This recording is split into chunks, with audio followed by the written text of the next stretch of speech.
Fotografitë e radhës janë nga dyqanet në qarshinë e vjetër të Shkupit. I grupuam ashtu që lart është fotografia e pamjes aktuale të një pjese të objekteve, ndërsa fotografia e poshtme është pjesa e planit se si duhet të duket ky dyqan në të ardhmen. Këto fotografi dhe skica janë vetëm një pjesë e vogël e tenderit të komunës së Çajirit për rekonstruimin e vitrinave të gjithsej 68 objekteve në qarshi. Në këtë dokumentacion tregohet në detaje ku nuk duhet dhe ku duhet të qëndrojnë kondicionerët, reklamat dhe vitrinat.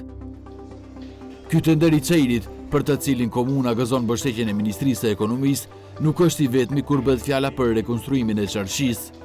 Banka Botërore tashmë ka financuar një rekonstruim autentik të 44 dyqaneve, ose gjithsej 112 dyqaneve duhet u kthehet shkëlqimi i vjetër. E gjithë procedura e punës pritet të rifillojë në muajin shtator të këtij viti. Gjatë këtyre intervenimeve do të përkujdesemi që dyqanet të fitojnë pamje të unifikuar duke ruajtur autenticitetin e tyre. Kjo është iniciativa e dytë për rikonstruimin autentik të qarshisë nga viti 2014. Atëherë, një pjesë e dyqaneve u rikonstruan, disa stokaku u bën me kandelabre, janë bërë përpjekje edhe për të rritur sigurinë, por pa përkujdesjen e vazhdueshme për monumentin kulturor për të cilin ka dhe ligj të veçantë, asesi nuk kthehet shkëlqimi i vjetër.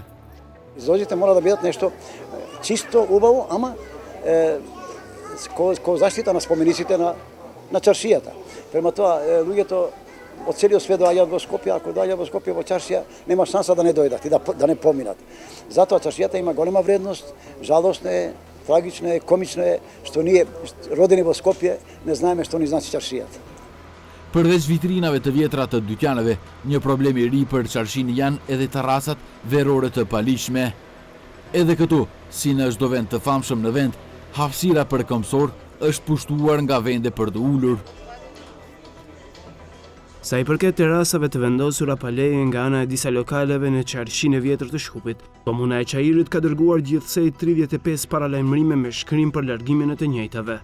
Në mënyrë vullnetare, 29 lokale kanë respektuar paralajmërimin dhe ligjin duke e bërë vetë largimin e terrasave, kurse për 6 prej tyre kemi kërkuar asistencë policore për largimin e të njëjtave dhe shqiptim të dënimeve të parapara me ligj për pronarët. Ekipi 360 gradë këtë javë edhe vetë vuri në dukje pronarët e objekteve hotelerike, të cilët vetë i minjenonin terrasat.